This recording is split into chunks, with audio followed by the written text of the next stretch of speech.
O Mubarak, for you is my prayer. May you keep ascending success stair.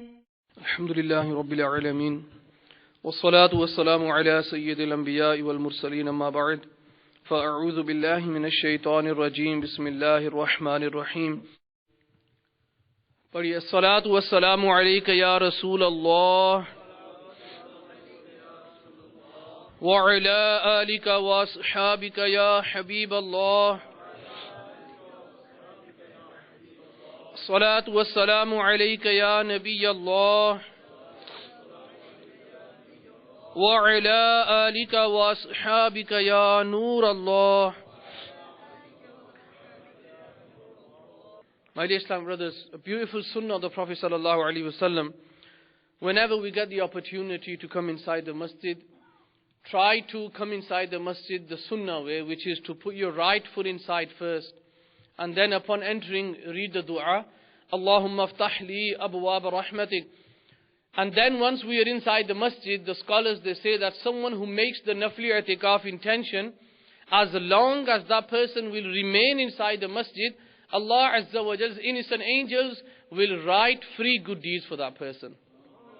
So alhamdulillah, next time when we are blessed to come inside the masjid, if we can act upon these beautiful sunnats, inshallah Azza wa Jal, we will get so many blessings. Alhamdulillah, one of the other blessings the scholars have mentioned is that anyone, when he comes inside the masjid, even though that person doesn't do anything, he's just sat in the masjid, for breathing once in the masjid, you get 10 good deeds.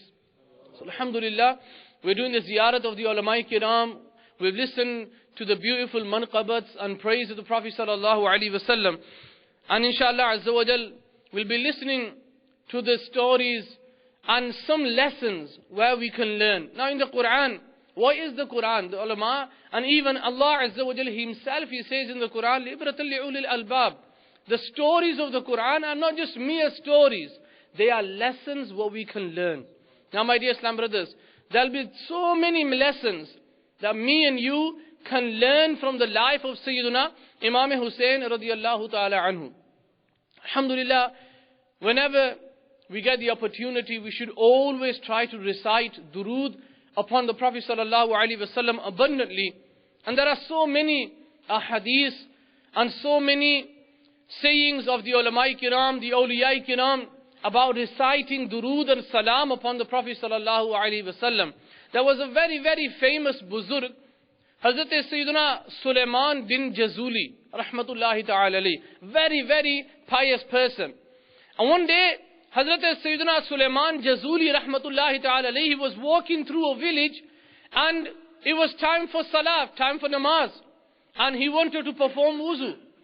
And he saw a well. And he went near the well and he saw that there was only a little bit of water. And it was right down in the well. He looked around and he couldn't find no rope or nothing that he can get the water out of the well. As he was doing all that, a small young girl was looking at him. She came down and she went to him and she says, "Who are you? And what are you looking for?"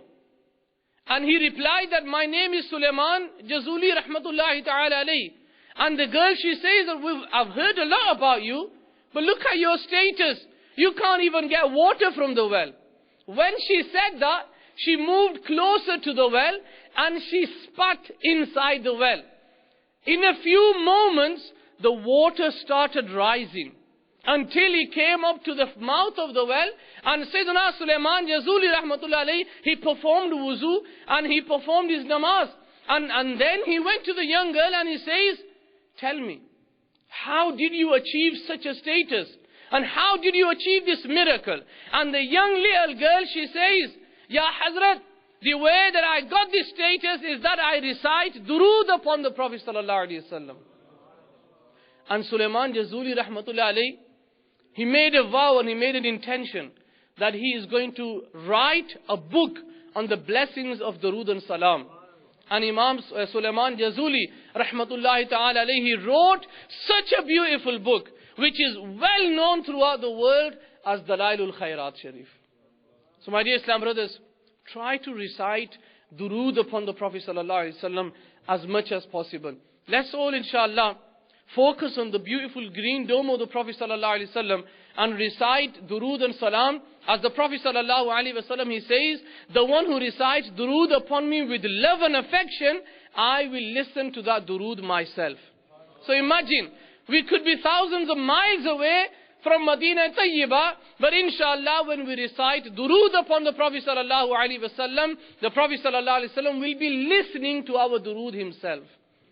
Sallu ala al-Habib, Allahumma salli ala Sayyidina wa Mawlana Muhammadin wa ala ali Sayyidina wa Mawlana Muhammadin wa barik wa sallim, salatan wa salaman alayka ya Sayyidi ya Makki ya Madani ya Arabi ya Qarashi ya Hashimi ya Mutalibi ya Rasulullah sallallahu ta'ala alayhi wa sallam. My dear Islam brothers, the scholars have mentioned some of the ways how we can really achieve the blessings of listening to a speech full of the beautiful sunnah of the Prophet ﷺ. And one of the ways the scholars, they say, is by lowering your head, closing your eyes, and inshallah concentrating on the words in that way, inshallah, because we're not here only to listen to someone, but we are here to listen and then inshallah to act upon that. And then when we go into our homes, into our community, we need to pass this message on to them as well. So inshallah, let's all sit in such a manner that inshallah we are here to learn. Inshallah Azza wa Jal. Now bear in mind, the 10th of Muharram is a very, very blessed day itself, even before the martyrdom of Sayyidina Imam Hussain radiallahu ta'ala anhu. And in the hadith of the Prophet sallallahu alaihi wasallam, there are so many reasons that the Prophet sallallahu alaihi wasallam has said that why the 10th of Muharram is well known. It's also known as Yom Ashura, the day of Ashura. So many miracles and so many things happened on this day. But all these things in their own place. But the martyrdom of Sayyidina Imam Hussain radiallahu ta'ala anhu highlights this beautiful day. Now my dear Islam brothers, the scholars when they talk about the shahadat, the martyrdom of Sayyidina Imam Hussain radiallahu ta'ala anhu, one question comes into mind: why did this all happen? Why did this all take place? And if we go back to the hadith of the Prophet sallallahu alaihi wasallam, when the Prophet sallallahu alaihi wasallam said that the root of every evil is the love of this world. The root of every evil. Whatever a person, whatever evil he does, the root and the cause of that is the love of this world. Yazid, when he stood up in front of Sayyidina Imam Hussain radiallahu ta'ala anhu, the reason was that he was greedy. He was in love, madly in love with this world. Naturally, a person, he has three things which are dear to him. Three things.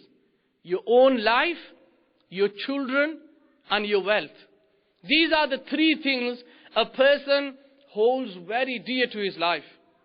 Now Imam Hussain radiallahu ta'ala anhu, his martyrdom, his shahadat, it proves that these three things, Sayyiduna Imam Hussain radiallahu ta'ala anhu, he sacrificed his own life for the sake of Islam, for the pleasure of Allah Azza wa Jal. He sacrificed the life of his children for the pleasure of Allah Azza wa Jal. And he sacrificed his wealth for the pleasure of Allah Azza wa Jal. That is why Sayyidina Imam Hussain radiallahu ta'ala anhu in Islam and even in the dua of the Prophet sallallahu alaihi wasallam, he is known as Sayyidu Shuhada, the leader of the martyrs, because the sacrifices Imam Hussain radiallahu ta'ala anhu gave for Islam, my dear Islam brothers, there is very, very few instances that you will find throughout the world.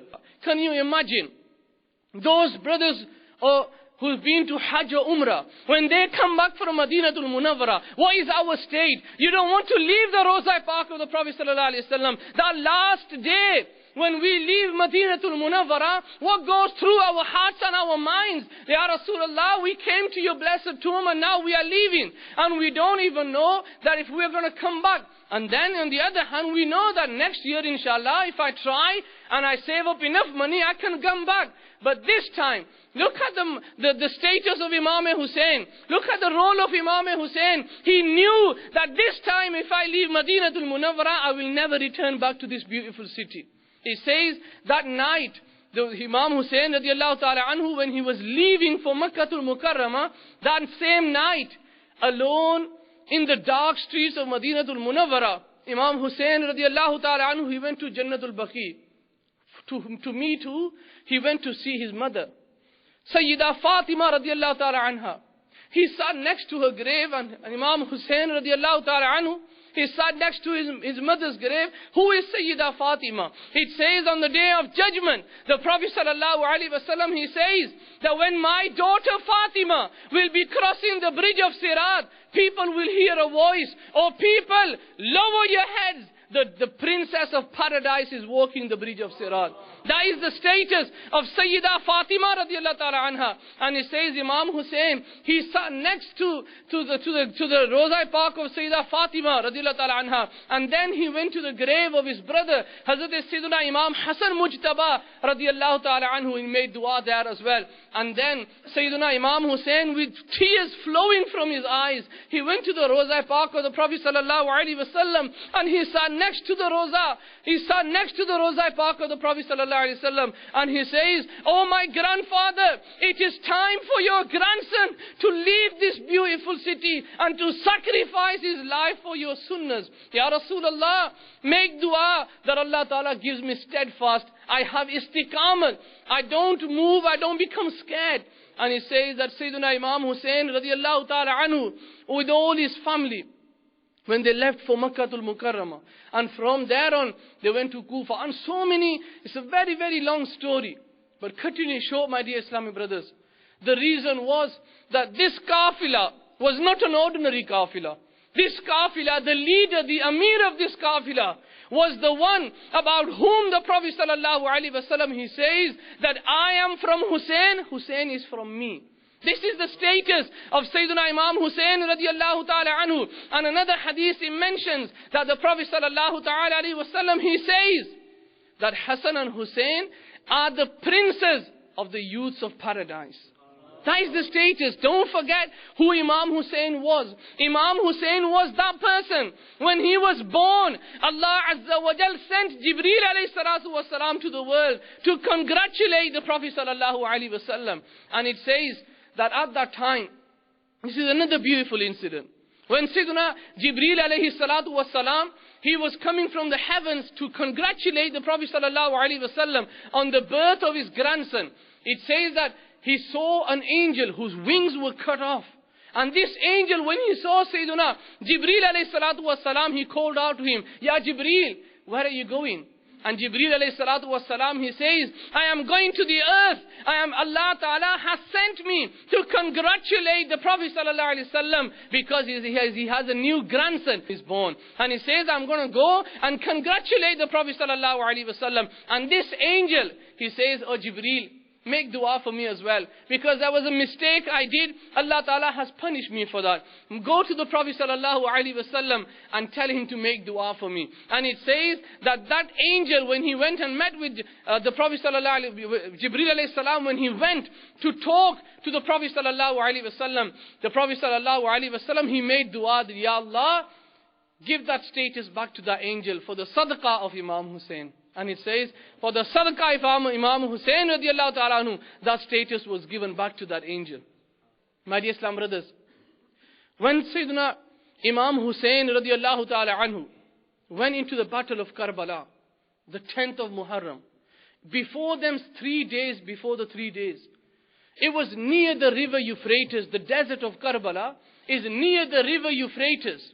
And it says that the army of Yazid, 3 days before on the 7th of Muharram, they cut all the water supply going to the family of the Prophet sallallahu alaihi wasallam. Now no one goes into a battle. People sometimes argue that Imam Hussain, he went to have a war, he went to have a battle. You don't take your children to a battle. You don't take your women to a battle. Sayyidina Imam Hussain, he wanted to go to Kufa so that he can make people understand and realize what they are doing. And he went there to save the beautiful religion of Islam. And can you imagine, my dear Islam brothers, today me and you, if we do not drink water for even half a day, what happens to us? Can you imagine? All water was cut off from this family. Their grandfather is the owner of paradise. Their grandfather is the owner of River Kausar. But his grandchildren today are not allowed to drink water from this river. They are there starving, no food, no water. And it says that Sayyidina Imam Hussain radiallahu ta'ala anhu, he had his daughter Sayyida Sakina radiallahu ta'ala anha. She was only 13 years old. She went to her father and she says that, my dear father, it's been 3 days that we haven't had any water. And we are thirsty. We need water. She was only 13 years old. Imam Hussain radiallahu ta'ala anhu, he went and he told his brother, Sayyidina Abbas radiallahu ta'ala anhu. Sayyidina Abbas, when he looked at his niece, when you look at beautiful children, you have to do something. A father who doesn't have a job and he looks at his children who are dying in front of him because of hunger and thirst, that father, he will do anything to get something for his family. Sayyidina Abbas radiallahu ta'ala anhu, immediately he went to Sayyidina Imam Hussain radiallahu ta'ala anhu and he says, oh my brother, give me permission so that I can go and get water for my niece. Sayyidina Imam Hussain, he says, my brother, very, very difficult. I'm not going to put you into that situation. They're going to kill you because they've all surrounded us. And he says that Sayyidina Abbas radiallahu ta'ala anhu, he says, please, I cannot look at my niece thirsty and crying out for water. I cannot look at the children inside the tents who are crying out for water. Let me go. Imam Hussain radiallahu ta'ala anhu, he gave permission to Sayyidina Abbas. He galloped his horse to the river Euphrates. He filled a bucket of water. As he was coming back, it says that the Yazidi army, they surrounded him. And the army general at that time, he says that there was orders from him. Do not let Abbas take water to the tents. Don't let him attack him. And it says that the Yazidi, they started attacking him. There was one spear, other spear, swords, whatever they could have in their hands. They started attacking Sayyidina Abbas radiallahu ta'ala anhu. He says that Sayyidina Abbas, there was only one thing in his mind. He needs to take this bucket of water to Sayyida Sakina because she is there crying out in the distance that she wants water. He says that he was galloping from his horse with the bucket of water in his hand. One of the Yazidis came forward.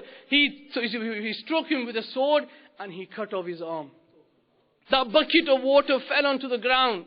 Immediately, he grabbed it with the other hand. And at that time, all the Sayyida Sakina, Imam Hussain were looking at that scenery. Imagine, my dear Islam brothers. Just close your eyes and imagine, what would that scenery be? What if me and you were in that same position? It says when Abbas radiallahu ta'ala anhu, he lost his second arm as well. And then Sayyida Sakina, she called out to her father and she says, dear father, we don't want water. We want our uncle back. Tell him we don't want no water. Let him come back. But it was too late at that time. All the water, it fell onto the ground and every drop of water was wasted. Imagine what went through the hearts of the family of the Prophet ﷺ at that time. What went through the hearts of that little 13-year-old little girl who was thirsty for water. But that was not only it, my dear Islam brothers. Because these people, they were blindfolded. There was only one thing in their minds. They wanted the wealth of this world. And they wanted that wealth for anything. They'll do anything for that because this is what they say. People are greedy. And there is a hadith which comes into my mind. Sayyidina Imam Ghazali rahmatullahi ta'ala alayhi says that those people who are greedy of the wealth of this world, those people who only think about the wealth of this world, they are worse than dogs. And these people were worse than dogs. He says that at the battle of Karbala, when it nearly ended, there was only one person left. Sayyidina Imam Hussain radiallahu ta'ala anhu, all his children sacrificed one by one. And he says about Sayyidina Ali Akbar radiallahu ta'ala anhu, Imam Hussein's eldest son, he was a true copy of the Prophet sallallahu alaihi wasallam. When his son, he came to Sayyidina Imam Hussain radiallahu ta'ala anhu, and he says, oh father, I have seen my uncles being sacrificed. I have seen all your companions, all our friends. Oh my father, give me permission. Look at this son. How respectfully he is standing in front of his father. And he says, oh my father, I'm not going to let you go and fight until I am alive. I'm not going to let you do that. They had a debate with one another. That we're not going to let you go. And the son says that, no, I want to go. And at that time, he says that he gave him permission and he saw that 18-year-old son. And today, if you look at, my dear Islam brothers, in our communities, what are 18-year-olds doing? Someone is bogged up with drugs, someone is bogged up with alcohol. And look at this 18-year-old, the one who resembles the Prophet ﷺ, standing in front of his father to give his life for the sake of Islam. And today, never mind giving something for Islam, we are putting a bad name towards Islam. And that is not fair. He says that when Imam Hussain radiallahu ta'ala anhu, when he was martyred as well, there's not enough time, so I'm going to cut it short. When Imam Hussain radiallahu ta'ala anhu, he was the only one left. And when he was martyred, the last amal, the last action, do you know what was the last action of Imam Hussain? It was time for namaz. It was time for namaz. And Imam Hussain radiallahu ta'ala anhu, even in that difficult situation, he did not miss his namaz. He read his namaz, and in the sajda position, he says, Kholi bin Yazid, he cut off the head of Imam Hussain. Imagine how difficult it was for Imam Hussain. Imagine that situation of Imam Hussain sacrificing his children for the sake of Islam. Now me and you must ask a question. How are we bringing up our children? How are we sacrificing for the sake of Islam? Imagine on the day of judgment, when me and you will be standing on the plains on the day of judgment. What if Imam Hussain comes and grabs hold of her? Imagine. What if he comes and says, look, I sacrificed everything for the sake of Islam, and you couldn't even sacrifice a few minutes to go to the masjid to offer your own namaz and save your own self? Today we say we love Islam. Seriously, from the bottom of your heart, seriously give the answer. Do we really love Islam? If we really love Islam, my dear Islam brothers, then our masjid will be full of namazis. If we really love Islam, would we be asleep at the time of Fajr namaz? And this is what is happening today. Look at our community. We don't need to go elsewhere.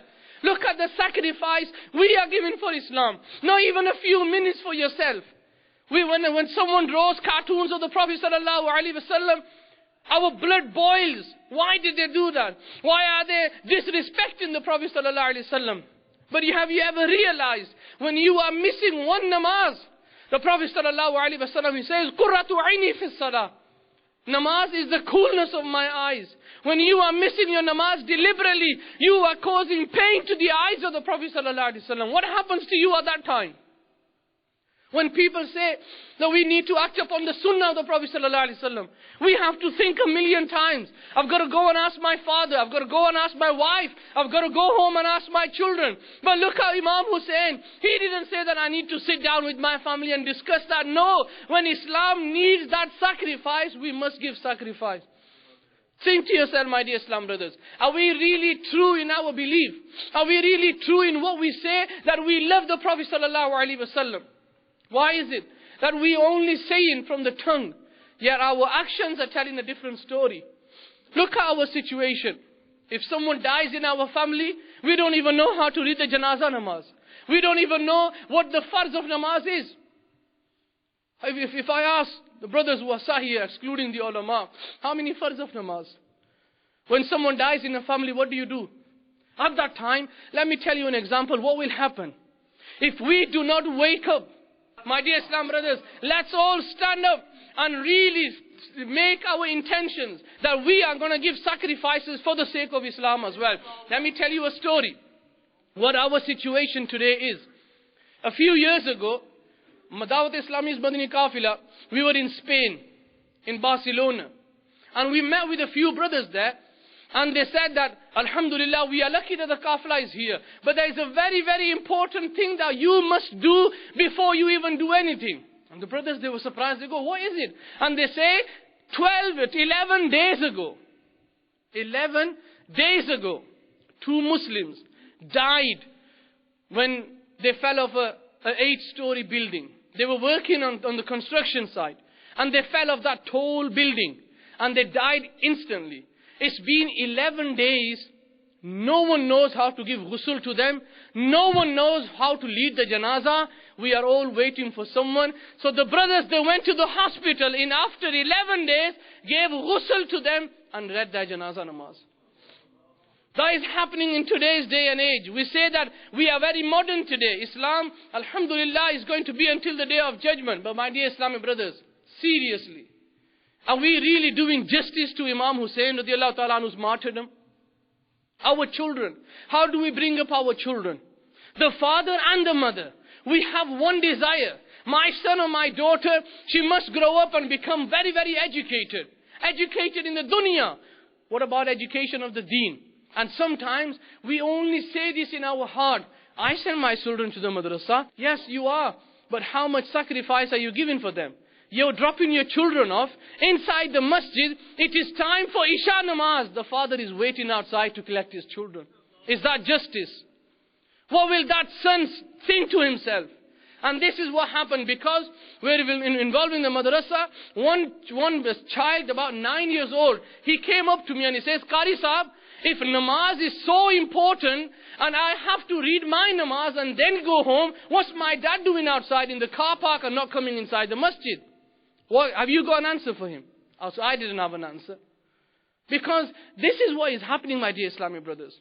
Let me tell you an incident. At the time of Sayyidina Umar bin Khattab radiallahu ta'ala anhu, a man, he came to him and he says, Ya Ameer-e-Ahl-e-Sunnat, my son hit his mother and me today. And so Umar bin Khattab radiallahu ta'ala anhu goes, go and call your son. Call your son. His son was called. And his son was standing in front of the Ameer-e-Ahl-e-Sunnat. And he says, why did you hit your mom and dad? And the son, he says, Ya Ameer-e-Ahl-e-Sunnat, I want you to decide. When I was young and I was growing up, my parents did not teach me anything about Islam. The only one thing they taught me, that how to graze animals. This was my hobby, and this was the education I was given. One day, inside the jungle, I saw two camels fighting one another. And the only solution I had at that time was I hit them with a stick, and they both stopped fighting. Yesterday, my mom and dad were fighting in the house because I didn't know what to do. The only thing I knew was I picked up that stick and I started hitting my mom and dad, and they stopped fighting. Ya Ameer-e-Ahl-e-Sunnat, tell me, am I at fault? Who is the fault? Sayyidina Umar bin Khattab radiallahu ta'ala anhu, he turned around towards the father and he says, it is your fault. Because you never taught him about the deen. Please, let's get everything together. Let's sow our lives out. May Allah Azza wa Jalla reward us and give us the true understanding of the Holy Quran. Ameen. Bijahi Nabiyyil Ameen. Sallallahu ta'ala alayhi wa sallam.